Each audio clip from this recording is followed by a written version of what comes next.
Chapter 2. He is somewhere deep beneath the ground, in a tunnel, perhaps, or a sewer. Light comes in flickers, defining the darkness, not dispelling it. He's not alone. There are other people walking beside him, although he cannot see their faces. They are running now through the inside of the sewer, splashing through the mud and filth. Droplets of water fall slowly through the air, crystal clear in the darkness. He turns a corner, and the beast is waiting for him. It is huge. It fills the space of the sewer, massive head down, a bristled body and breath steaming in the chill of the air. Some kind of boar, he thinks at first, and then realizes that must be nonsense. No boar could be so huge. It is the size of a bull, of a tiger, of a car. It stares at him, and it pauses for 100 years while he lifts his spear. He glances at his hand, holding the spear, and observes that it is not his hand. The arm is furred with dark hair. The nails are almost claws. And then the beast charges. He throws his spear, but it is already too late, and he feels the beast slice his side with razor-sharp tusks, feels his life slip away into the mud, and he realizes he has fallen face down into the water, which crimsons in thick swirls of suffocating blood. And he tries so to scream, he tries to wake up, but he can breathe only mud and blood and water. He can feel only pain. "Bad dream?" asked the girl. Richard sat up on the couch, gasping for breath. The curtains were still drawn, the lights and the television still on, but he could tell from the pale light coming in through the cracks that it was morning. He fumbled on the couch for the remote control, which had wedged itself into the small of his back during the night, and turned off the television. "Yes," he said, "sort of."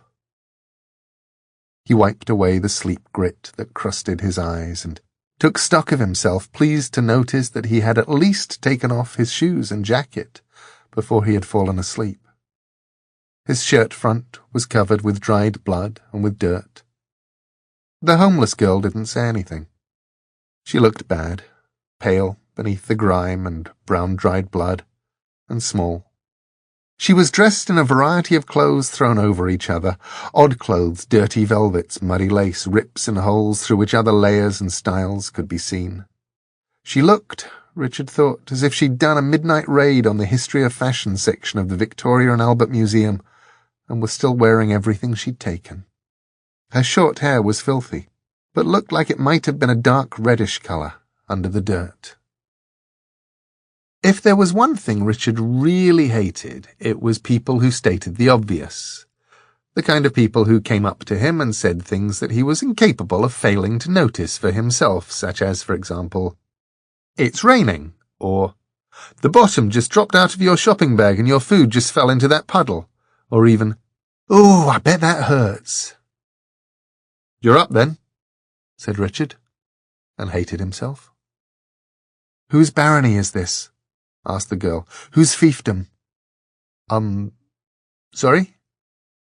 She looked around her suspiciously. "Where am I?"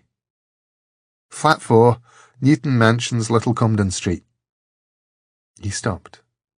She had opened the curtains, blinking at the cold daylight. The girl stared out at the rather ordinary view from Richard's window, astonished, peering wide-eyed at the cars and the buses and the tiny sprawl of shops, a newsagent's, a baker's, a chemist's, and an off-licensed liquor store below them.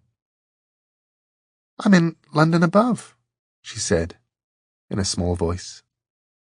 "Yes, you're in London," said Richard. Above what, he wondered. "I think maybe you were in shock or something last night. That was a nasty cut on your arm." He waited for her to say something to explain. She glanced at him and then looked back down at the buses and the shops.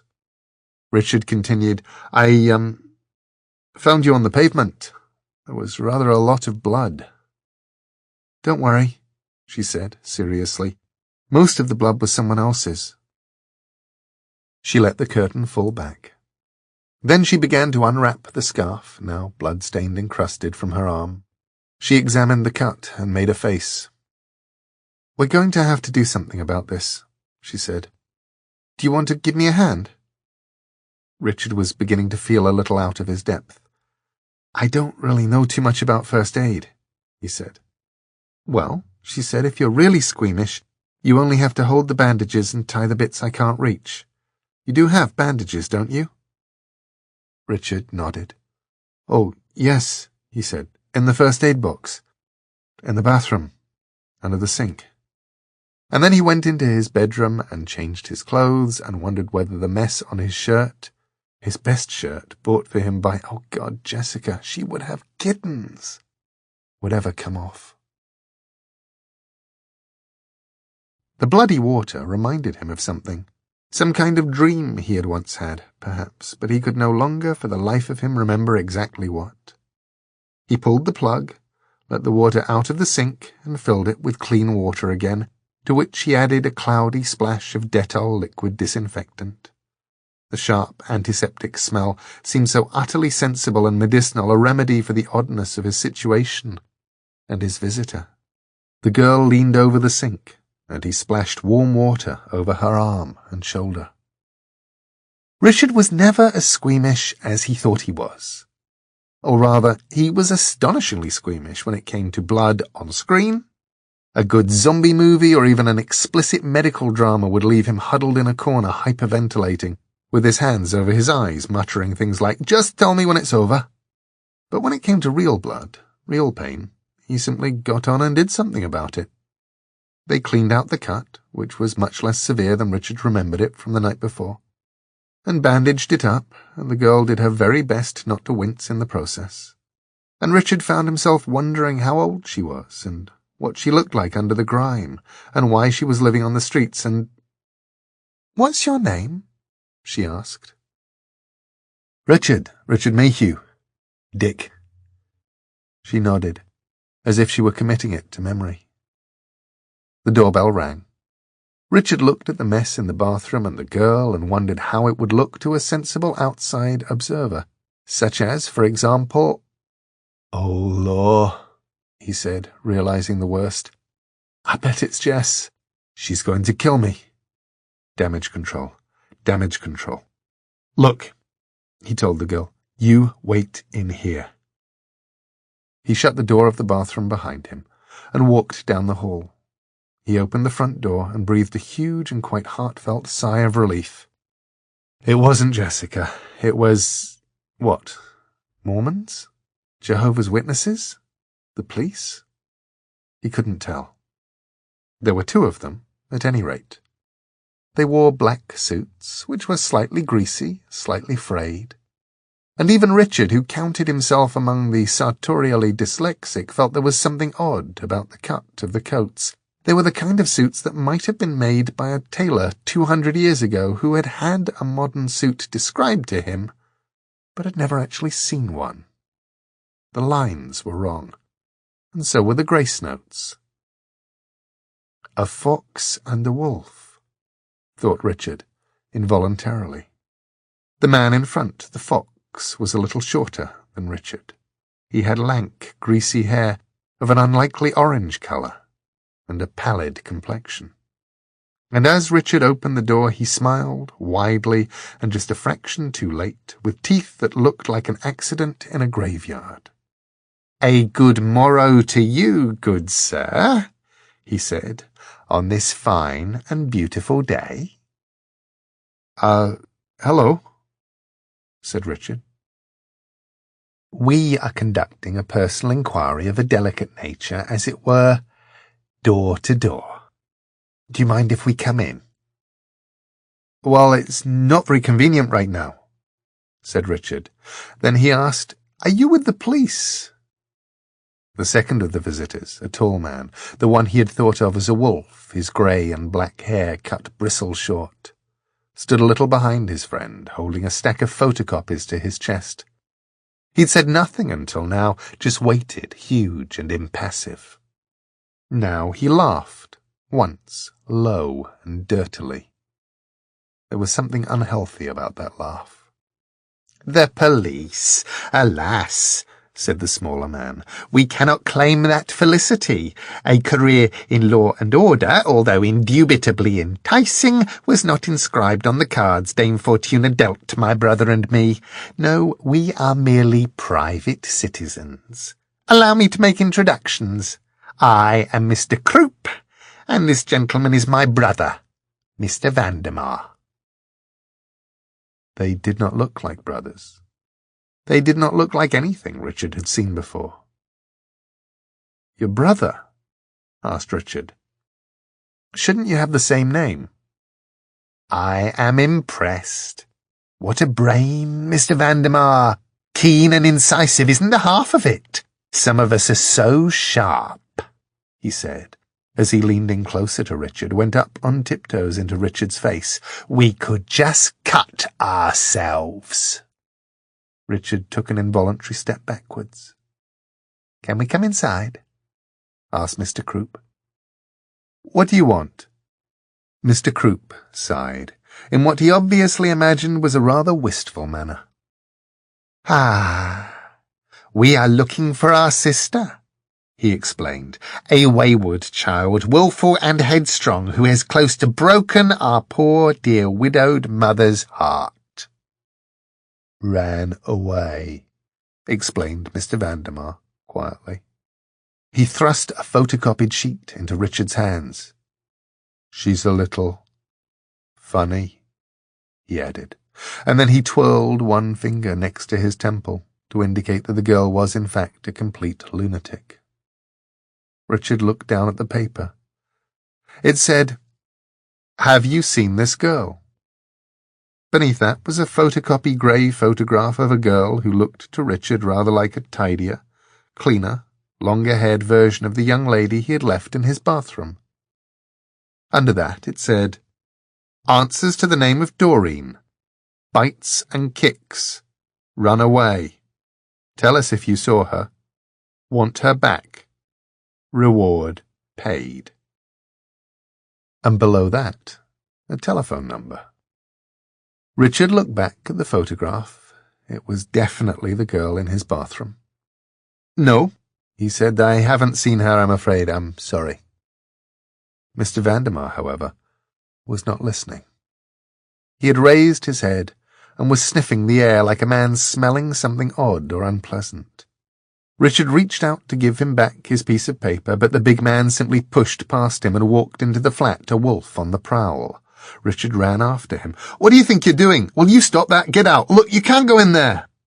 Because Mr. Vandemar was headed straight for the bathroom. Richard hoped that the girl, Doreen, had had the presence of mind to lock the bathroom door, but no. It swung open at Mr. Vandemar's push.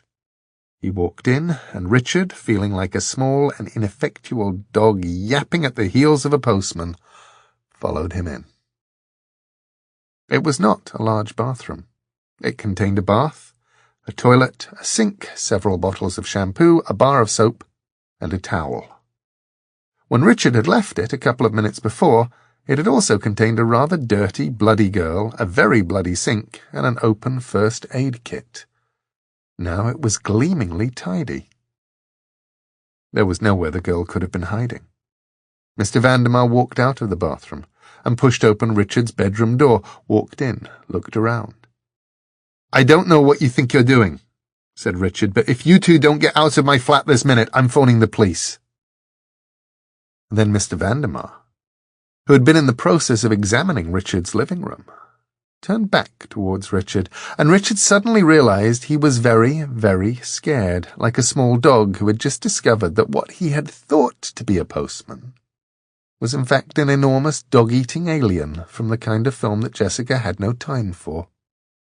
Richard found himself wondering whether Mr. Vandemar was the kind of person to whom you said, "Don't hurt me," and if he was, whether it would do any good.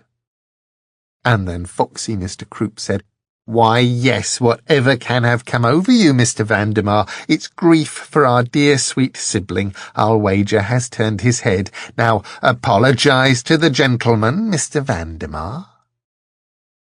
Mr. Vandemar nodded and pondered for a moment. Thought I needed to use the toilet, he said. Didn't. Sorry. Mr. Croup began to walk down the hall, pushing Mr. Vandermeer in front of him. There, now, you'll forgive my errant brother his lack of social graces, I trust. Worry over our poor dear widowed mother, and over our sister, whom, even as we speak, is wandering the streets of London unloved and uncared for, has nigh unhinged him, I'll be bound. But for all that, he's a good fellow to have at your side. Is't not so, stout fellow? They were out of Richard's flat now, into the stairwell. Mr. Vandermeer said nothing. He did not look nigh unhinged with grief. Croup turned back to Richard and essayed another foxy smile. You will tell us if you see her, he said. Goodbye, said Richard. Then he closed the door and locked it, and, for the first time since he'd lived there, he attached the security chain. I'm not fat, said Mr. Vandermeer. Mr. Croup, who had cut Richard's phone line at the first mention of calling the police, and was starting to wonder whether he had cut the right cord or not, 20th century telecommunications technology not being his strongest point, took a handbill from Vandermeer. I never said you were, he said. Spit. Mr. Vandermeer hawked a mouthful of phlegm from the back of his throat, and spat it neatly onto the back of the handbill. Mr. Croup slapped the handbill hard onto the wall. Next to Richard's door, it stuck immediately, and stuck hard. Have you seen this girl? It asked. Said, stout fellow, means fat. Stout also means strong, sound, sturdy, staunch, lusty, vigorous, brave, resolute, and intrepid, said Mr. Croup. Do you believe him? They turned back down the stairs. Do I buggery, said Mr. Vandermeer. I could smell her. Richard waited by his front door until he heard the main door slam several floors below. He was walking down the hallway back towards the bathroom when the phone rang loudly, startling him. He sprinted back down the hall and picked up the handpiece. Hello? Said Richard. Hello? No sound came out of the handpiece. Instead, there was a click, and Jessica's voice came out of the answering machine on the table next to the phone. Her voice said, Richard, this is Jessica. I'm sorry you're not there, because this would have been our last conversation, and I did so want to tell you this to your face. The phone, he realized, was completely dead. The handpiece trailed a foot or so of cord, and was then neatly cut off. He shouted into it anyway, saying things like, Jessica, and I am here, and please don't hang up. You embarrassed me very deeply last night, Richard, the voice continued. As far as I'm concerned, our engagement is at an end. I have no intention of returning the ring, nor indeed of ever seeing you again. I trust you and your lame duck will rot in hell. Bye-bye. Jessica! Shouted Richard, hoping perhaps by sheer volume to penetrate the telecommunications network. The tape stopped turning. There was another click, and the little red light began to flash. Bad news? Asked the girl. She was standing just behind him, in the mini-kitchen part of the flat, with her arm neatly bandaged.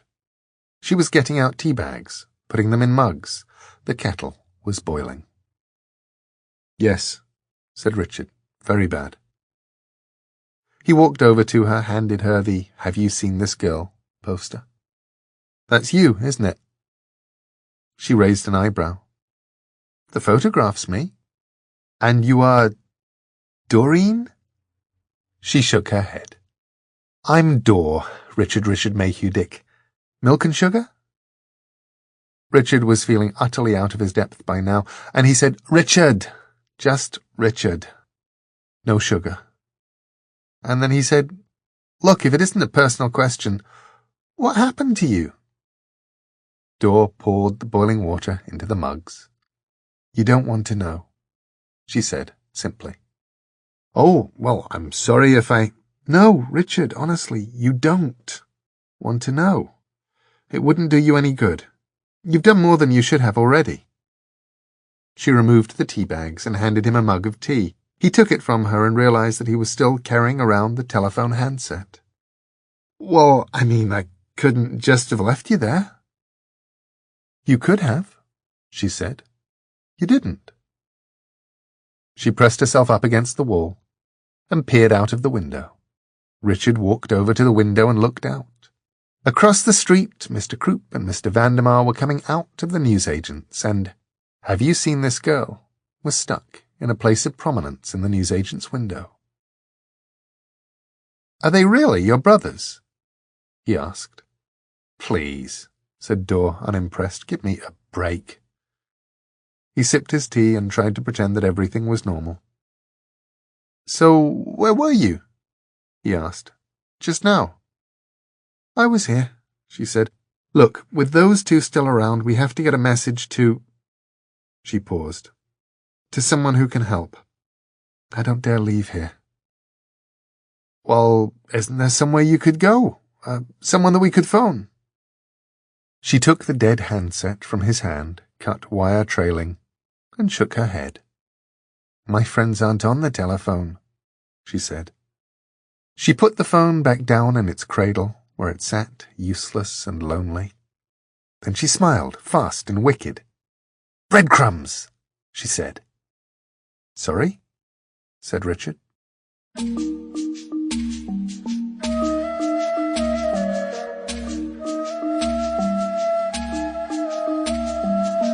There was a little window in the back of the bedroom, which looked out on an area of roof tiles and gutters. Dor stood on Richard's bed to reach it, opened the window and sprinkled the breadcrumbs around. "But I don't understand," said Richard. "Of course you don't," she agreed. "Now shush." There was a flutter of wings and the purple-grey-green sheen of a pigeon.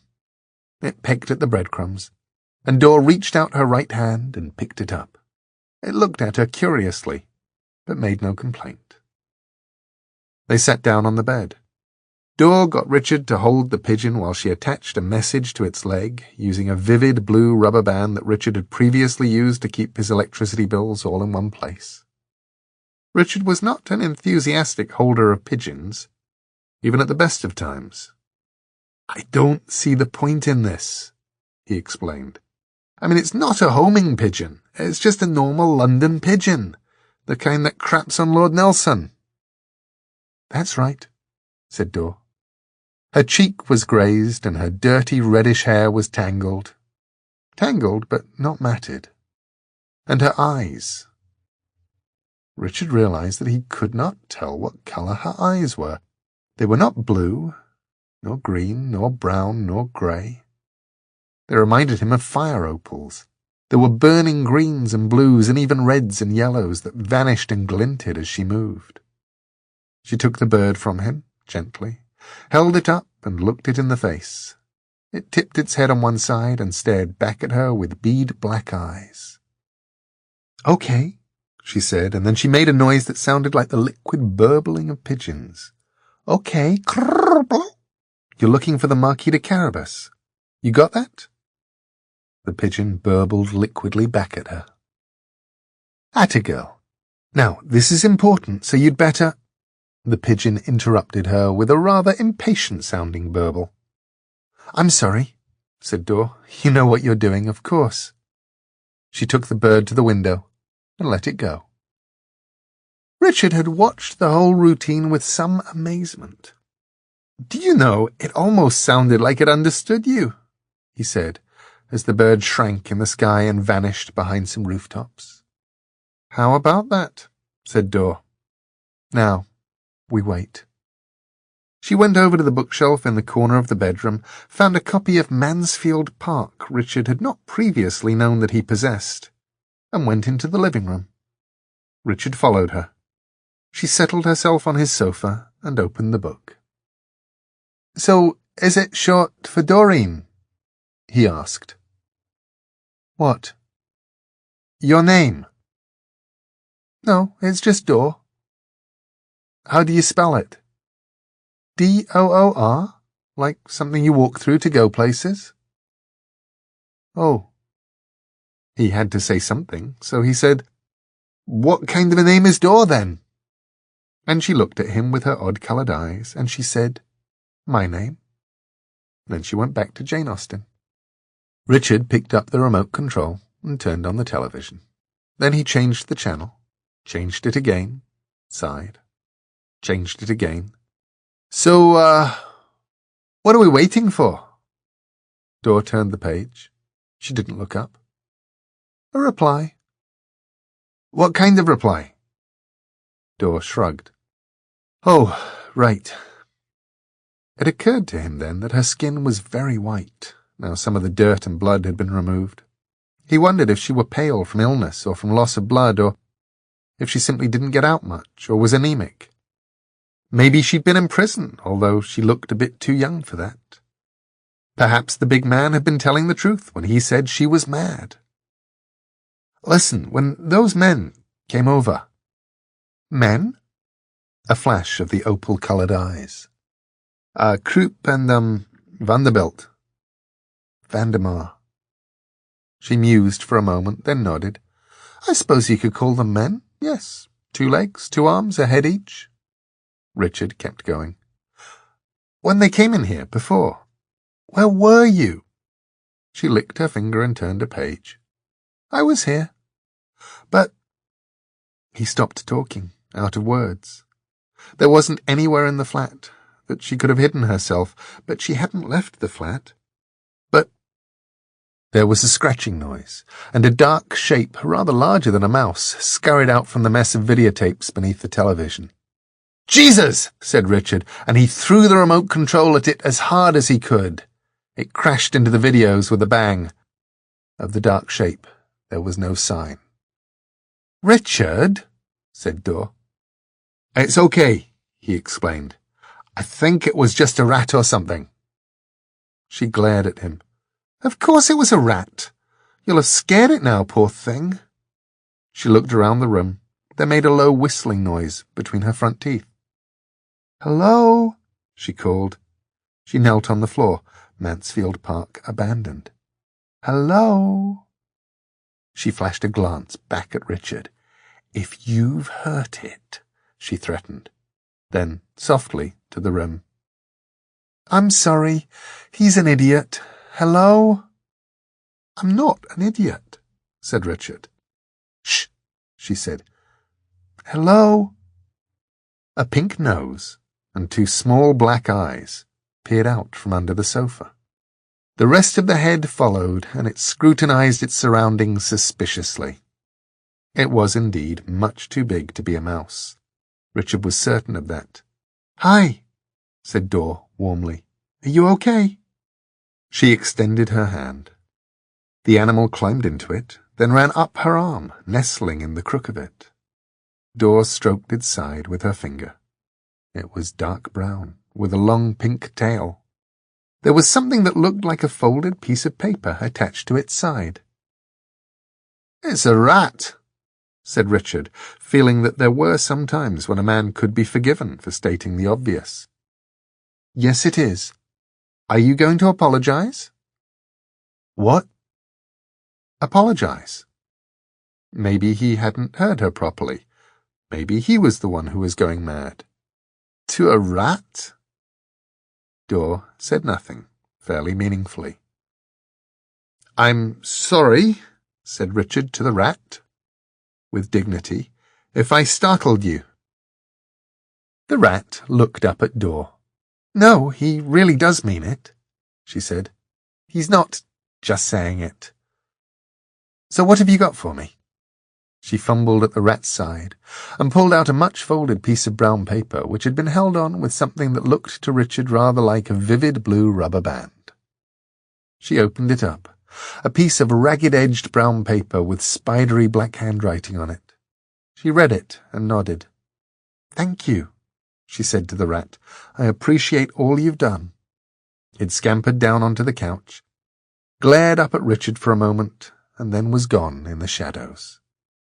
The girl called Dor passed the paper to Richard. "Here," she said. "Read this." It was late afternoon in central London, and with autumn drawing on, it was getting dark. Richard had taken the tube to Tottenham Court Road, and was now walking west down Oxford Street, holding the piece of paper. Oxford Street was the retail hub of London, and even now the sidewalks were packed with shoppers and tourists. "It's a message," she said when she gave it to him, "from the Marquee de Carabas." Richard was sure he had heard the name before. "That's nice," he said. "Out of postcards, was he? This is quicker." He passed the lights and the noise of the Virgin Megastore, and the shop that sold tourists souvenir London police helmets and little red London buses, and the place next door that sold individual slices of pizza, and then he turned right. "You have to follow the directions written on here. Try not to let anyone follow you." Then she sighed and said, "I really shouldn't involve you this much." "If I follow these directions, will it speed up getting you out of here?" "Yes." He turned into Hanway Street, and, while he had taken only a few steps from the well-lit bustle of Oxford Street, he might have been in another city. Hanway Street was empty, forsaken. A narrow, dark road, little more than an alleyway, filled with gloomy record shops and closed restaurants, the only light spilling out from the secretive drinking clubs on the upper floors of buildings.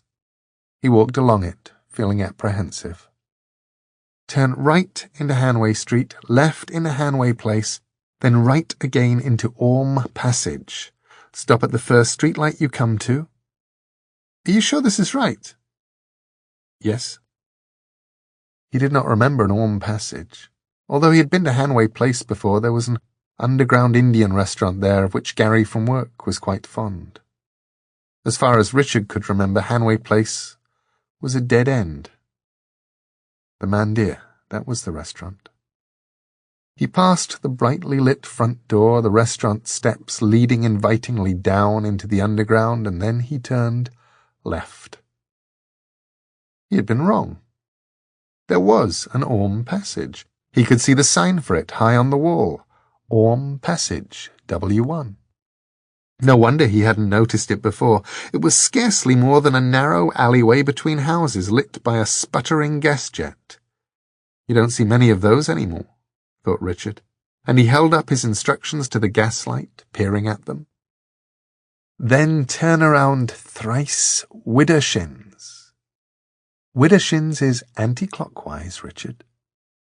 He turned 3 times, feeling stupid. "Look, why do I have to do all this just to see your friend? I mean, all this nonsense." "It's not nonsense, really. Just humor me on this, okay?"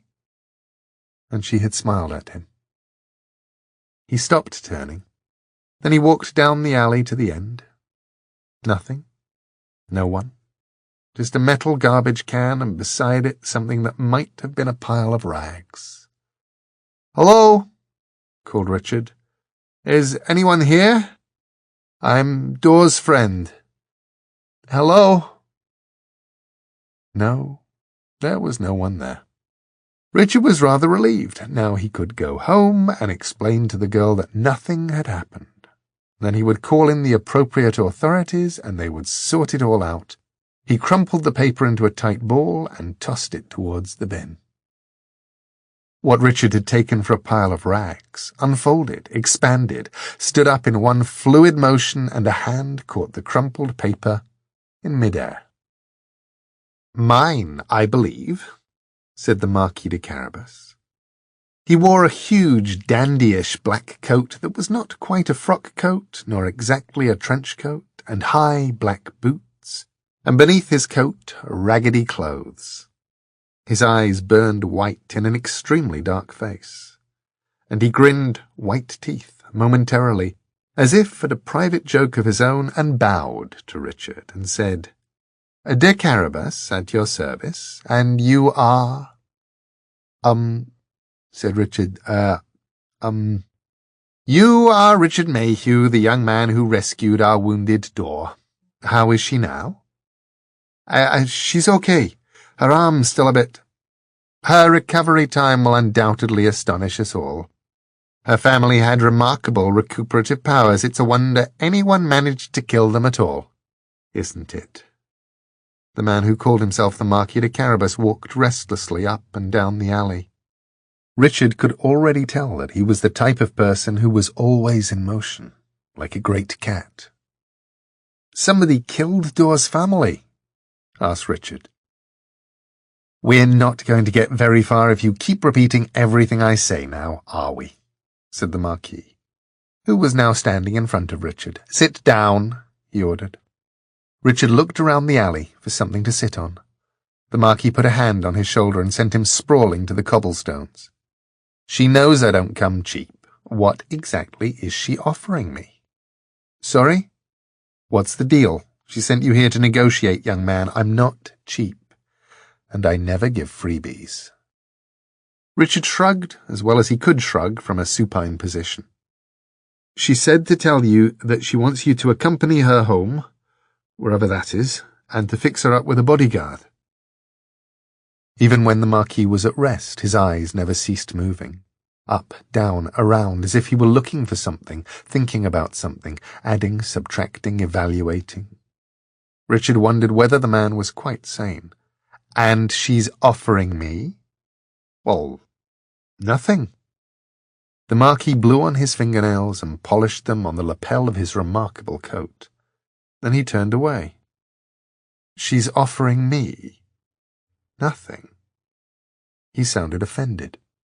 Richard scrambled back up to his feet. "Well, she didn't say anything about money. She just said she was going to have to owe you a favor." The eyes flashed. "Exactly what kind of favor?" "A really big one," said Richard. "She said she was going to have to owe you a really big favor." De Carabas grinned to himself, like a hungry panther sighting a lost peasant child. Then he turned on Richard. "And you left her alone?" he asked, "with Croup and Vandemar out there? Well, what are you waiting for?" He knelt down and took a small metal object from a pocket, which he pushed into a manhole cover at the edge of the alley and twisted. The manhole cover came up easily. The Marquis put away the metal object and took something out of another pocket that reminded Richard a little of a long firework, or a flare. He held it in one hand, ran his other hand along it, and the far end erupted into scarlet flame. "Can I ask a question?" said Richard. "Certainly not," said the Marquis. "You don't ask any questions. You don't get any answers. You don't stray from the path. You don't even think about what's happening to you right now. Got it? But, most important of all, no buts. Now, we have a damsel to undistress," said de Carabas, "and time is of the essence. Move." He pointed into the depths revealed by the open manhole cover. Richard moved, clambering down the metal ladder set into the wall beneath the manhole, feeling so far out of his depth that he would have needed a bath escape to ever see the surface again. Richard wondered where they were. This didn't seem to be a sewer. Perhaps it was a tunnel for telephone cables, or for very small trains, or for something else. He realized that he did not know very much about what went on beneath the streets of London. He walked nervously, worried that he'd catch his feet in something, that he'd stumble in the darkness and break his ankle. De Carabas strode on ahead, nonchalantly, apparently uncaring of whether Richard was with him or not. The crimson flame cast huge shadows on the tunnel walls. Richard ran to catch up. "Let's see," said de Carabas. "I'll need to get her to the market. The next one's in, 2 days' time, if I recall correctly, as of course I unfailingly do. I can hide her until then." "Market?" asked Richard. "The floating market. But you don't want to know about that. No more questions?" Richard looked around. "Well, I was going to ask you where we are now, but I suppose you were going to refuse to tell me." The Marquis grinned once more. "Very good," he said approvingly. "You are in enough trouble already." "You can say that again," sighed Richard. "My fiancé's dumped me and I'll probably have to get a new telephone." "Temple and Arch, a telephone is the least of your troubles." De Carabas put the flare down on the ground, resting it against the wall, where it continued to sputter and flame, and he began to climb up some metal rungs set into the wall. Richard hesitated, and then followed him. The rungs were cold and rusted. He could feel them crumbling roughly against his hands as he climbed, fragments of rust getting in his eyes and mouth. The scarlet light from below was flickering, and then it went out. They climbed in total darkness. "So are we going back to door?" he asked. "Eventually. There's a little something I need to organize first. Insurance. And when we get into daylight, don't look down." "Why not?" asked Richard, and then daylight hit his face, and he looked down. It was daylight. How was it daylight? A tiny voice asked, in the back of his head. It had been almost night when he entered the alley, an hour ago? And he was holding onto a metal ladder that ran up the outside of a very high building. But a few seconds ago he was climbing up the same ladder, and he'd been inside, hadn't he? And below him he could see London. Tiny cars, tiny buses and taxis, tiny buildings, trees, miniature lorries, tiny, tiny people. They swam in and out of focus beneath him. To say that Richard Mayhew was not very good at heights would be perfectly accurate, but would fail to give the full picture. It would be like describing the planet Jupiter as bigger than a duck. Richard hated cliff tops and high buildings. Somewhere not far inside him was the fear, the stark, utter, silently screaming terror that if he got too close to the edge, then something would take over, and he would find himself walking to the edge of a cliff top, and then he would just step off into space. It was as if he could not entirely trust himself, and that scared Richard more than the simple fear of falling ever could. So he called it vertigo, and hated it and himself, and kept away from high places. Richard froze on the ladder, his hands clamped tightly to the rungs, his eyes hurt somewhere behind the eyeballs. He started breathing too fast, too deeply. "Somebody," said an amused voice above him. "Wasn't listening, was he?" Richard's throat didn't work. He swallowed, moistening it. "I can't move." His hands were sweating. What if they sweated so much that he simply slipped off into the void? "Of course you can move. Or if you don't, you can stay here, hanging onto the side of the wall until your hands freeze and your legs buckle, and you tumble to a messy death 1,000 feet below." Richard looked up at the Marquee. He was looking down at Richard and still smiling. When he saw that Richard was watching him, he let go of the rungs with both his hands and waggled his fingers at him. Richard felt a wave of sympathetic vertigo run through him. "Bastard," he said under his breath. And he let go of the rung with his right hand and moved it up 8 inches until it found the next rung. Then he moved his right leg up 1 rung. Then he did it again with his left hand. After a while he found himself at the edge of a flat roof, and he stepped over it and collapsed. He was aware that the Marquee was striding along the roof, away from him. Richard felt the rooftop with his hands and felt the solid structure beneath him. His heart was pounding in his chest. A gruff voice some distance away shouted, "You're not wanted here, De Carabas! Get away! Clear off!" "Old Bailey," he heard De Carabas say, "you're looking wonderfully healthy." And then footsteps shuffled towards him, and a finger prodded him gently in the ribs. "You all right, laddie? I've got some stew cooking back there. You want some? It's starling." Richard opened his eyes. "No, thank you," he said. He saw the feathers first. He wasn't sure if it was a coat or a cape, or some kind of strange covering that had no name, but whatever kind of outer garment it was covered thickly and entirely in feathers. A face, kind and creased, with grey mutton-chop whiskers, peered out from the top of the feathers. The body beneath the face, where it was not covered with feathers, was wound round and about with ropes. Richard found himself remembering a theatrical performance of Robinson Crusoe he had been taken to as a child. This was what Robinson Crusoe might have looked like if he had been shipwrecked on a rooftop instead of a desert island.